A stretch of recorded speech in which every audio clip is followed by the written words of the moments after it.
जाबाय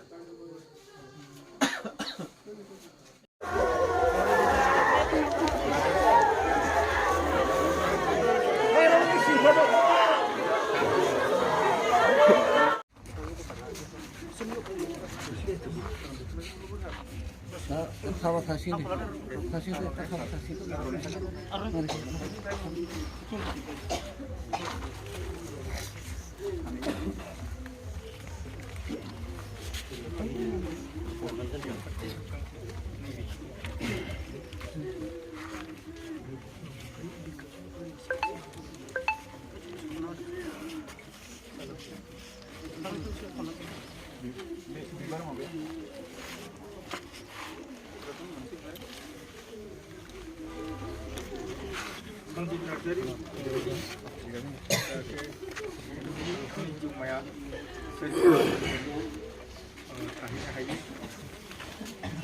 फंबायनिफ्राय जों जाहाथे बोर मोननो हायो बेखौनो जोङो दिनै दुलाराय बर' फरायसा आफादनिफ्राय जोबथि मान बावबाय।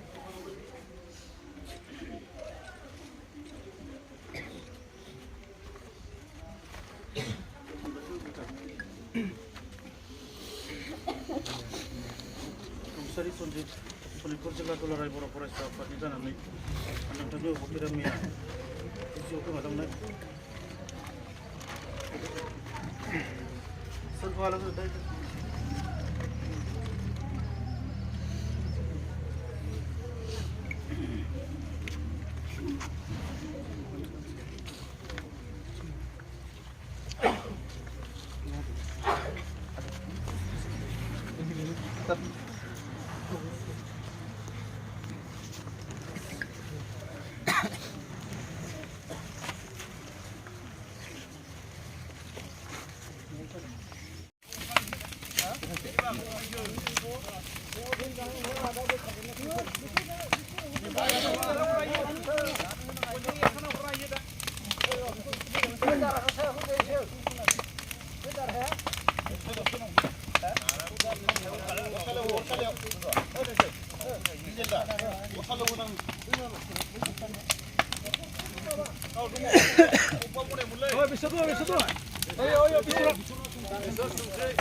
이제 카마레 카마레 카메라도 삼키고, 오늘 뭐 할 수 없고, 이거 우리 집 한번 와봐 시원하고 나 미쳤고 와 지금 아버지 또 걸어오세요. 걸어오세요.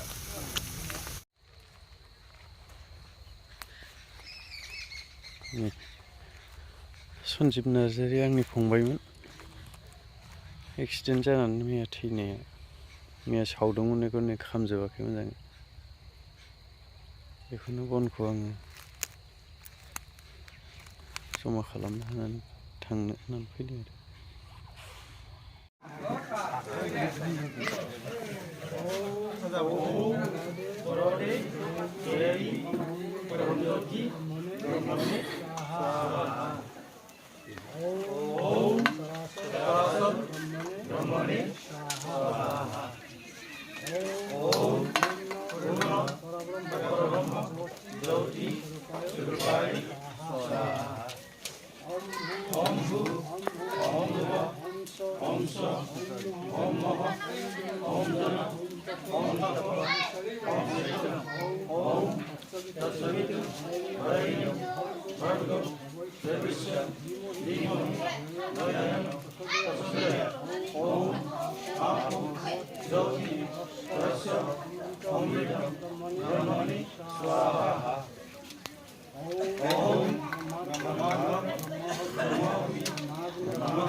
दुखु मोनसे सान फालिनाय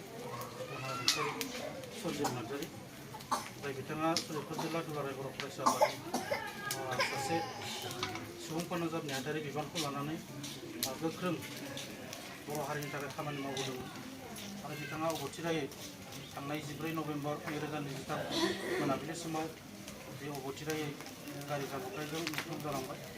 दा बिथांनि सोरगोआरि जिउमाया जाहाथे सोरगोआव आलो गोजोन थायो बेनि थाखाय गासैबो न'खर आरो रायजो राजानिसिम जों सनितपुर जिल्ला दुलाराय बर' फरायसा आफाद जानानै गोथौ दुखु फोरमायनायखौ जों फोरमायबाय मोननायखौ फोरमायबाय। दा बेबायदिनो जोङो सनितपुर जिल्ला दुलाराय बर' फरायसा आफाद एबा दुलाराय बर' फरायसा आफादा मोनसे संबिजिर दङ। बे जोंनि बिबानगिरिफोरनि सोरबा हरखाबै बेबायदि मुंख्लं जालाङोब्ला जों बिथांनो गोबां बेबायदि रां रुफा बा बेबायदि बिथांनो गोबां बेबायदि माबा मोनसे होनो हानाय जोंनाव गोहो गैया। नाथाय जों बिथांखौ अरायसम गोसोखांनानै जों बिथांनि मुङै मोनसे साइटेसन बा फोरमान बिलाइ जों बिथांनि न'खरनो जों गथायनाय मोनसे दङ। दा बेखौ जोङो लानानै फैदों। दा बेखौ जोङो बिथांनो बिथांनि अनसुलि बिसिनो होगोन।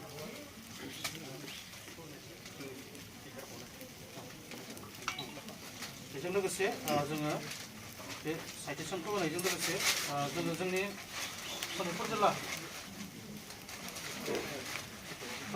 एबसुनिफ्राय न'खरसिम जिहेतु दुलाराय बर' फरायसा आफादा बेबायदि गोबांथार रां रुफा गैया। दा बेखायनो जोङो सनितपुर जिल्ला एबसुनि जानानै 10,000 अनसुंथाइ जोङो बिथांनि न'खराव गथायलांगोन। दा बिनि सिगां आं बयखौबो बिथां रुंसारि सन्जिब नार्जारि बिथांनि जिउमा सोरगोआरि आलो गोजोननि थाखाय 1 मिनिट बयखौबो सिरियै आर'ज गाबनो थाखाय आं बे समाव जिल्ला आफादखौ खावलायबाय। दुलाराय बर' फरायसा आफाद सनितपुर डिस्ट्रिक्ट कमिटि दुखु फोरमायनाय रुंसारि सन्जिब नार्जारिनिसिम जोनोम 1990 थैनाय 14/10/2023 गामि दुबगुरि हुब्राजुलि जिल्ला सनितपुर आसाम। बे समाव सनितपुर जिल्ला दुलाराय बर' फरायसा आफादनि जानानै आफादारि गाहाम हामलायनायखौ बयनिसिमबो जासिहरबाय। लोगोसे दुखु फोरमायनाय जायोदि थांनाय 14 नभेम्बर 2023 अक्ट' मंगलबाराव मोनाबिलिनि 5 रिंगायाव सनितपुर जिल्ला दुलाराय बर' फरायसा आफादनि सासे सुबुं फोनांजाब नेहाथारि मानगोनां सन्जिब नार्जारि बिथाङा हरखाबै गारि जाब्रबथायजों मोगा-मोगि जानांनानै अबथिरायै रुंसारि जानाय खौरांखौ मिथिनानै सनितपुर जिल्ला दुलाराय बर' फरायसा आफादा जोबोद गोथौ दुखु फोरमायो आरो रुंसारि न'खरनि दुखुथिया सोद्रोमा आरो बाय बाहागिफोरनिसिम दुखुनि बाहागो लाफानानै रुंसारि बिथांनि गोजोन जिउमानि थाखाय आनान गसाइनियाव आर'ज गाबहरबाय। जोबोद सांग्रां आरो मावथि रुंसारि सन्जिब नार्जारि बिथाङा सनितपुर जिल्ला दुलाराय बर' फरायसा आफादनि माहारियारि आफादाव गावखौ बाउसोमनानै हारिनि सिनायथि रैखाथि आरो थामोनथायनि थाखाय खामानि मावदोंमोन। एबसुनि मावथांखिफोरखौ रायजो राजानि गेजेराव फोसावनो लानाय मोनफ्रोमबो हाबाफारिफोराव जोबोद गोसो गुदुङै बाहागो लाबोदोंमोन। हारिनि खामानि मावनायनि अनगायैबो बिथाङा क'क्राझारनि खावला सेन्टाराव थानाय बड'फा मेम'रियेल गेजेर आरो गोजौ फरायसालियाव समाज बिगियान आयदानि लोगो फोरोंगिरि महरै खामानि मावबाय थादोंमोन। बिथांनि अबथिरा रुंसारि जानायाव बर' हारियाव सासे दैदेनगिरि समाज सिबियारि आरो सासे गुनगोनां फोरोंगिरि अरायनि थाखाय खहा जाबाय। सनितपुर जिल्ला दुलाराय बर' फरायसा आफादाव 2023-2024 मावसोमनि सुबुं फोनांजाब नेहाथारि बिबान लानानै हारिनि खामानि मावनानै बर' हारियाव होलांनाय बिथांनि बिहोमाफोरखौ अरायबो मान होगोन आरो सिबिगोन।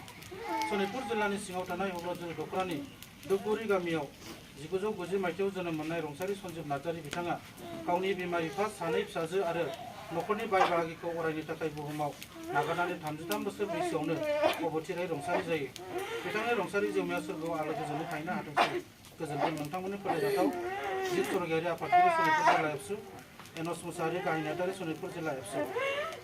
बेखिनि फोरमान बिलाइखौ जोङो दिनै दुखुथिया न'खर आरो बिसिनिसिम गथायना होनो थाखाय आं सनितपुर जिल्ला दुलाराय बर' फरायसा आफादनि मानगोनां आफादगिरि आरो लोगोसे जों दंफायो दुलाराय बर' फरायसा आफादनि सासे सुबुं फोनांजाब नेहाथारि राजेश बसुमतारी सार बिथांमोनखौ बे समाव फोरमानलाइखौ गथायनो थाखाय